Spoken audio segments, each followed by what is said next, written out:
Hi everyone, in today's video I'm going to be talking about my top 5 Attack on Titan favorite characters. So I have read all of the manga and I have been working through watching the anime. I am currently in the middle of season 2, but I will probably be on season 3 or 4 by the time this is uploaded. But I'm a huge fan of Attack on Titan. I've read all of the manga, so I know the characters, I know everything that happens. I've also done my first Attack on Titan cosplay recently, which I'll include a picture right there, which was super fun to do. The photographer that took that picture will be linked down in the description below.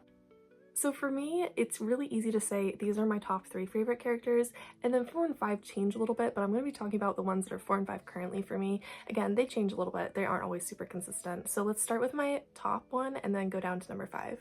The first one on my list is Hanji. I love Hanji so much. She is so powerful and awesome, and I love that we have canon gender diverse representation in this series through Hanji. I think Hanji is really incredible and really smart, but she also has sort of this unhinged side to her that is really fun, and it's really fun to see those moments where she's becoming more unhinged and getting so super excited about a niche interest that is dangerous that other people judge her for. I find that super cool. I also found that his final moment in the series is so epic and empowering and heartbreaking, but so well written, and I think his ending is one of the most well written parts of Attack on Titan. Moving on to my second favorite character. My second favorite character is Petra. So Petra is a character who is a bit of a smaller character because she's only in the first season. She plays a little bit of a smaller role in the series, but I really enjoyed her. She was the first character that I really latched onto attachment wise in this series. So Petra is part of this group that sort of is a bit unhinged, a little bit insane, because they are a very elite squad of the Survey Corps.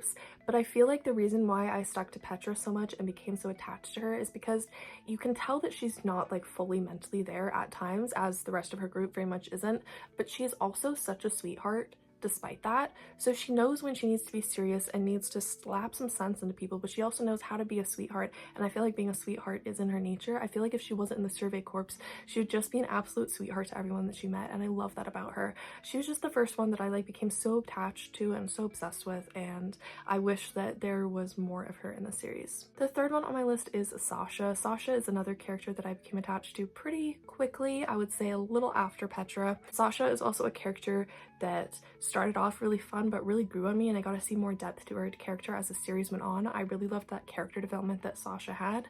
Again, I wish there was more of Sasha in the series, but we did get a lot of her, and I really enjoyed every scene that she's in. And the fourth one on this list is one that changes a lot, but I have her currently on my cosplans list because I find her to be a really fun character, and that is Krista. I really like Krista, and I really like the plot twist that comes about revolving around her. I thought that was really unique, and that was one of the biggest plot twists that surprised me. So there are so many plot twists that surprised me in this series, but I feel like a lot of them were spoiled for me, but the Krista plot twist was not spoiled for me, which I found super fun, and it was super exciting to see that plot twist and have it unveiled and have that whole arc revolving around her, because I feel like I didn't know much about the arc before I got into the series, and I was super impressed by the arc and how it was done. I also feel like she's another one who's a sweetheart, but she knows how to be serious and intense and survive when she needs to, which I find to be super fun, and I really like that dynamic in this series. I feel like a lot of the characters that we get in this series are characters that are super strict and harsh all the time and always serious, or sometimes we get characters who are joking around, but they're also sort of mean to other characters, and I like the characters that aren't either of those two groups, that are more just sweethearts, but also powerful when they need to be. Now the fifth one on this list changes a lot for me, but currently it is Mikasa. I find Mikasa to be a really interesting character. I felt like I didn't like her very much at first. When you first meet her, you're like, why is she so obsessed with her best friend and protecting her best friend, even though her best friend keeps being an idiot? And why does her life and whether she survives or not depend on her best friend?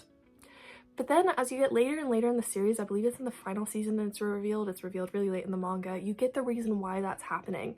And she is such a powerful female character that I love seeing in the series, and I love understanding why she did what she did after you see that plot twist later in the series, because I feel like that plot twist drastically changed my perspective on her and her relationship with her best friend. So I find it so interesting that there's so many plot twists that completely changed my perspective on the series. So reading the manga, I felt one way, but then after seeing all those plot twists and then going back and watching the anime, I've been noticing other details, and I have been just looking at the characters with a different perspective, and it's been changing my thoughts on them completely. Originally, Mikasa wasn't even going to be in my top 5. However, I feel like after reading the manga and then watching the anime, my thoughts on Mikasa have completely changed. John was initially going to be on this list. He was initially going to be my top 5 instead of Mikasa. However, rewatching the anime, I'm like, wow, he is really, really annoying and rude when the series first starts off, and he really has to go through so much progression and change. And I feel like the 5 characters that I mentioned, they may have not started off the strongest, but they didn't start off annoying me to no end that I couldn't stand them, so that's why John didn't make the list. But he would probably be like a 6 or something, because I still do really like him. So that was all for today's video. Those were the 5 characters that I absolutely love in Attack on Titan. Obviously there's other characters that I like as well, but those are my top 5. I hope all of you enjoyed this video. If you did, feel free to give it a thumbs up and subscribe to me if you haven't already.